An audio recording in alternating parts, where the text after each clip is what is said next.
Feliz Páscoa para você e para toda a sua família. Hoje nós vamos falar um pouquinho sobre um tema muito importante, que é a distribuição eletrônica. Galera, quando nós falamos de distribuição eletrônica, nós estamos referindo ao modo em que os elétrons estão distribuídos, ou seja, sendo colocados ali nas camadas ou níveis de energia que ficam ao redor do núcleo do átomo. Uma dica: quanto mais afastado estiver do núcleo do átomo, maior vai ser a energia desse elétron. A distribuição eletrônica, então, é a forma em que os átomos vão estar dispostos em seus níveis e subníveis de energia, quando estiverem no seu estado fundamental. O que é isso, prof? É quando esse átomo tiver as suas cargas elétricas equivalentes. Veja bem, aqui eu tenho o átomo de sódio, em que ele está no estado fundamental, em que nós encontramos 11 prótons e também 11 elétrons. Então nós temos o mesmo número de cargas positivas e cargas negativas. Isso é o átomo neutro ou no estado fundamental. Aqui nós temos o íon sódio, em que vai haver o quê? Um desequilíbrio de cargas, pois nós vamos ter nesse íon sódio o maior número de cargas positivas, que é o próton, pois o cátion é quando essa espécie química, sódio, vai perder o quê? Um elétron, beleza? Então nós vimos que pelo modelo de Rutherford, o átomo, tá legal? Está organizado em núcleo e eletrosfera. E essa eletrosfera nós vimos que tem 7 camadas. E cada camada nós temos um número máximo de elétrons. Por isso, Linus Pauling fez o seguinte diagrama e organizou a distribuição desses elétrons em níveis e subníveis de energia. Primeiramente, que você tem que saber que nós temos 4 subníveis de energia, que é o subnível S, que comporta no máximo 2 elétrons, o subnível P, que comporta no máximo 6 elétrons, o D, que comporta no máximo 10 elétrons, e o subnível F, que comporta no máximo 14 elétrons. Em que em cada camada, tá legal? Aqui você pode ver que, vamos olhar aqui para o subnível S2. Nós vimos que temos de 1 a 7. Cada númerozinho representa uma camada. Por exemplo, o número 1 vai representar a camada K, o 2, L, o 3, N, o 4, N, o 5, o O 6, o P e o 7, o subnível Q. E aí nós sabemos o quê? Que na camada K nós temos o quê? 2 elétronzinhos, olha aqui. Já organizei em apenas um subnível, que é o subnível S, que tem 2 elétrons. Na camada L, nós temos o quê? 8 elétrons, veja bem. 2s2, porque o 2 significa segundo período ou segunda camada. Aí nós temos 8 elétrons organizados no subnível S e no subnível P. Já na terceira camada, nós temos 18 elétrons. 3 significa terceira camada ou terceiro período, camada M. Está distribuído o quê? Nos subníveis S, P e D. Olha bem, faça a soma. S, 2 elétrons. P, 6 elétrons. 2 mais 6, 8. Mais os 10 elétrons do subnível D, 18 elétrons. Na camada N, que é a quarta camada, nós temos 32 elétrons. Esses 32 elétrons estão organizados nos 4 subníveis de energia. 2 no subnível S, 6 no subnível P, 10 no subnível D e 14 no subnível F, dando um total de 32 elétrons. A mesma coisa na camada O, que é a quinta camada ou quinto período. Os 32 elétrons também estarão distribuídos nos 4 níveis de energia, S, P, D e F. Já na camada P, que é a sexta camada, nós sabemos disso porque tem o número 6 aqui. Como o prof já falou, vai representar a sexta camada de nível de energia ou o sexto período da tabela periódica. Nós temos nessa camada o máximo de 18 elétrons, que vai estar organizado no subnível S, P e D, totalizando 18 elétrons. Já na última camada, a sétima camada, Q, nós temos apenas 8 elétrons, que vão estar organizados 2 no subnível S, 6 no subnível P. Como é que nós utilizamos essa distribuição aqui no diagrama de Linus-Pauling? A galera se confunde muito.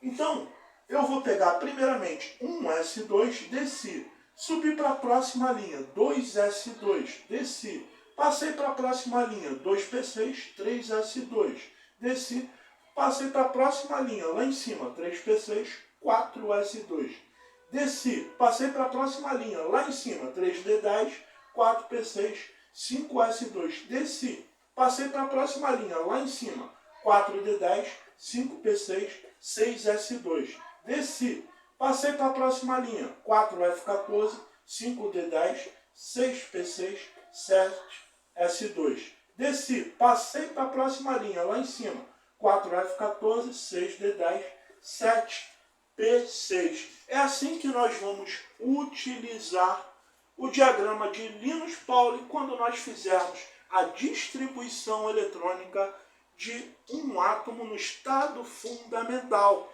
Vem cá comigo, vamos pegar esse elemento aqui, o sódio, que tem o quê? Número atômico 11. Então eu peguei sódio 11. Vamos distribuir, tá legal? Esse átomo sódio, os seus elétrons em ordem de energia pelas camadas. Eu começo o quê? Pela primeira camada, 1s2. Nós vamos distribuir até ter no máximo 11 elétrons. Aí nós paramos, beleza? Então, 1s2, desci. Subi de novo na próxima linha, eu tenho o quê? 2s2. Veja bem, vamos contar os elétrons. 2 mais 2, 4 elétrons. Desci de novo, próxima linha, aqui em cima, 2p6. Eu já tenho o quê? 10 elétrons. Desci de novo, eu tenho o quê? 3s2. Mas presta bastante atenção. O sódio, ele tem apenas o quê? 11 elétrons. Então aqui nós temos 2, 4, mais 6, 10, 12. Então nós, para 11 o quê? Nós temos que retirar um elétron daqui dessa camada S. Então vamos ficar o quê? Com 3s1. O que isso nos representa, prof? Vamos fazer quantos elétrons em cada camada. Esse 1 significa que eu tenho a primeira camada, que é K. Eu vou ter sempre o quê? 2 elétrons no máximo. Aqui eu tenho o quê? Esse número 2 representa o quê? A camada L. Então, L eu vou ter o quê? 2 elétrons no subnível S, mais 6 elétrons no subnível P, 8 elétrons. Na sua última camada, tá legal? Que é a camada M, tá? Representada por esse número 3, eu tenho apenas o quê? Um único elétron. Duas coisas muito importantes para você guardar no coração.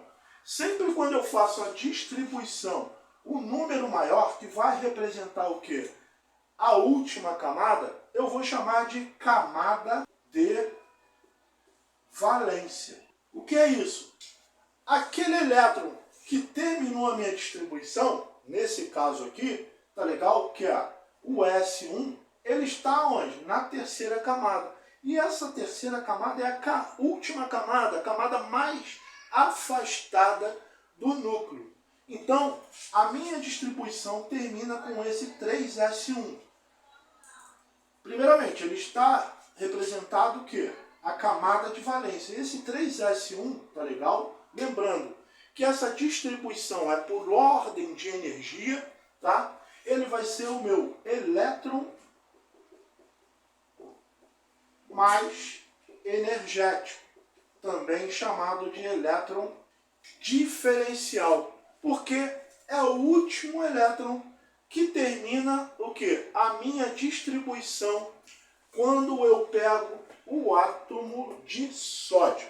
Beleza? Já tira seu print aí. Vamos para o segundo exemplo. A pergunta sempre das questões, galera, é que será que o último elétron, tá, que termina a minha distribuição eletrônica também vai ser aquele elétron que vai estar na minha camada de valência? Vem cá comigo agora para esse exemplo aqui do ferro 26, que vai cair muito na sua prova ali de química, tanto no seu colégio ou num concurso de distribuição eletrônica. Pegando aqui eu tenho um S2, desci 2S2, desci e subi de novo. Próximo, 2P6. Aqui, 3S2. Acabou a linha, subi para a próxima linha, 3P6.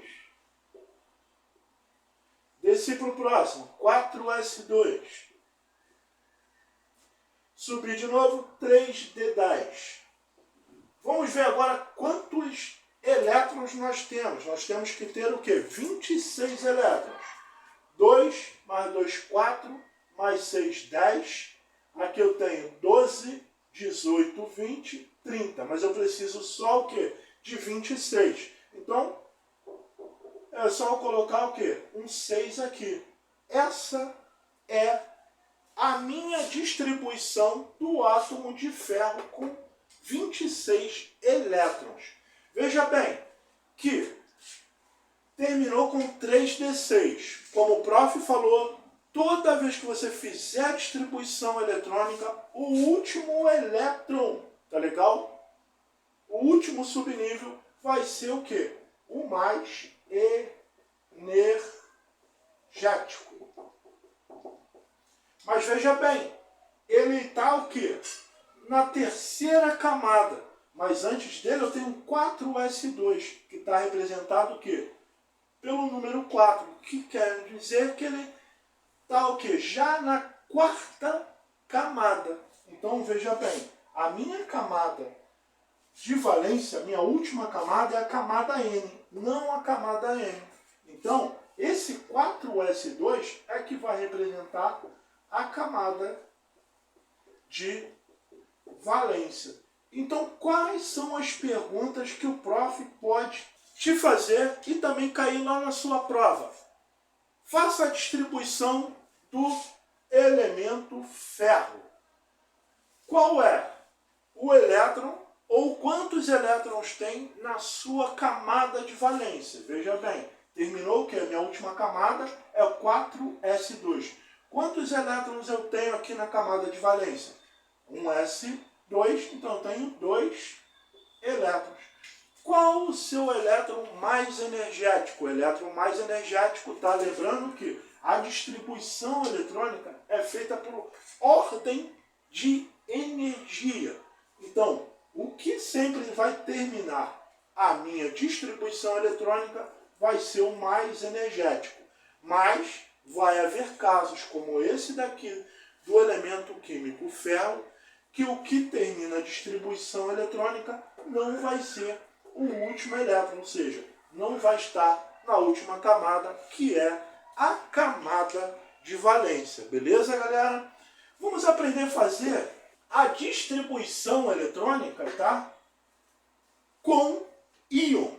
Primeiramente, vamos pegar os cátions. Eu tenho aqui, novamente, o prof apagou, o ferro 26 com o cátion bivalente, ou seja, uma carga de 2+. Eu sei que quando eu tenho o íon ferroso, tá legal? Eu vou pegar o que? Esse 2+ e diminuir o que? Pelo número de prótons. Eu sei que esse íon ferroso, ele perdeu o que? 2 elétrons. Por isso tem o maior número de cargas positivas, ou seja, de prótons, representado pelo símbolo de mais, e esse 2 quer dizer o quê? Que eu tenho menos 2 elétrons em relação ao número de prótons.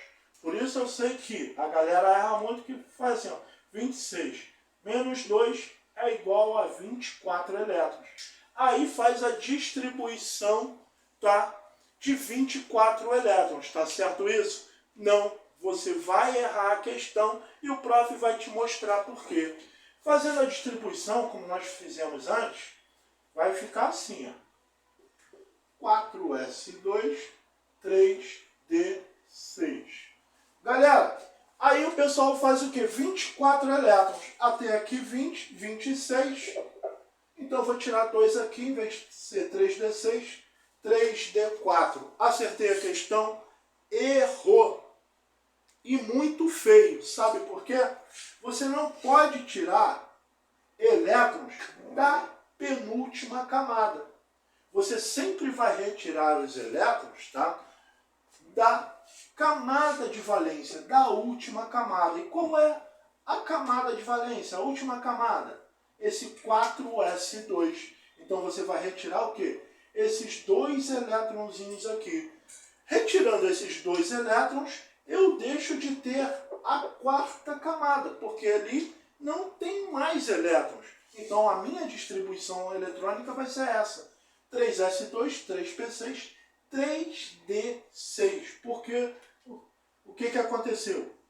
Eu tenho um ferro, tá? Um íon ferro, com um cátion bivalente. Eu retirei dois elétrons. Esses dois elétrons sempre serão retirados da última camada. Como essa camada tinha apenas dois elétrons, ao retirá-los, essa camada não existe mais. Só ficamos o quê? Com a terceira camada. Beleza, galera? Outro exemplozinho aqui, tá? Que é o íon férrico, que tem o quê? Um cátion trivalente. Novamente eu tenho o quê? O 4s2, e aí eu tenho 26 menos 3, me dá um total o quê? De 23 elétrons. Porque eu tenho 26 prótons menos 3, porque o íon férrico perdeu o quê? 3 elétrons. 26 menos 3, 23 elétrons. Novamente eu tenho que retirar 2 elétrons da camada de valência. Então, retirei 2 elétrons do 4s2, deixou de ter a quarta camada. Mas veja bem, eu ainda preciso retirar um elétron, pois o íon férrico perdeu 3 elétrons. Então eu vou retirar o quê? De um daqui. Aqui não tinha 6, retirei um, ficou o quê? 3d5. Beleza? Aí quando você faz a contagem, eu tenho 10, 18, mais 5, 23 elétrons. Então, galera, toda vez que você tiver uma distribuição eletrônica com cátion, você sempre vai retirar, tá legal? Os elétrons conforme a carga. Se for monovalente, você vai retirar apenas um elétron. Se for bivalente, vai retirar 2 elétrons. Se for trivalente, vai retirar 3 elétrons. Sempre da última camada, que é a camada de valência. E o que acontece, prof, se eu tiver um ânion? Vamos lá. Eu tenho, por exemplo, o cloro, que tem número atômico 17 e carga menos 1. Vamos fazer a distribuição eletrônica para 17. 1s2, 2s2, aí 2p6, depois 2p6, 3s2, subir de novo 3p6. Mas veja bem, eu tenho 10, 18, preciso apenas o quê? De 17 elétrons. Então eu retiro 1, vai ficar o quê? 3p5. Então eu tenho o quê? 7 elétrons na última camada, que é a camada de valência. Sendo que o cloro ele está com um ânion. Um ânion quer dizer o quê? Que o íon cloro ganhou um elétron. Então ele tem o quê? Um elétron a mais do que o número de prótons. Então eu tenho prótons é igual a 17. Como ganhou mais um elétron, mais um, vai ficar o quê? 18 elétrons.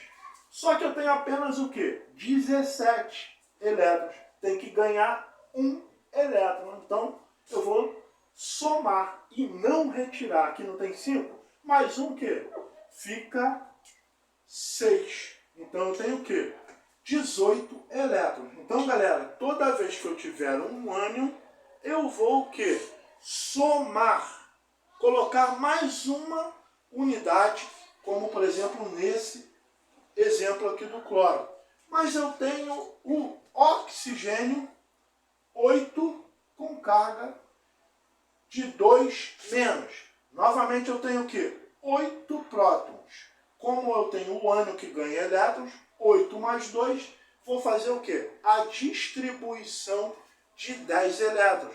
Mas novamente, você faz a distribuição de um átomo neutro. E logo depois você adiciona a carga desse ânion. Então eu vou ter para 8, 1s2, 2s2, 2p4. Então eu já tenho aqui 4 mais 4, 8. Vendo que na última camada eu tenho que 6 elétrons. Mas eu tenho que somar, adicionar mais 2 elétrons. Veja que o subnível P, ele comporta o que? No máximo 6 elétrons. Então 4 mais 2, eu vou colocar o que? 6. Galera, quando nós temos o ânion, tá? Nós vamos ver uma coisa chamada teoria do octeto. Que os átomos sempre vão ter uma disposição para alcançar a sua estabilidade, que é o quê? De 8 elétrons na última camada. Se nós somarmos aqui 2 mais 6, que no caso do cloro está na terceira camada, nós vamos ter na última camada o quê? 8 elétrons. Nesse exemplo aqui também eu tenho 2 mais 6, 8 elétrons, sendo que o oxigênio com ânion menos 2 está na segunda camada. Então nós vamos aprender isso nas aulas futuras, que os átomos sempre vão ter o quê? Essa disposição de alcançar o quê? 8 elétrons na sua camada de valência. Ou seja, vão querer atingir a configuração de um gás nobre. Beleza, galera? Espero que você tenha gostado dessa aula. Já te convido a seguir o nosso canal, dê seu like e espalha para geral o canal de Química do Professor Jones. Lembrando que se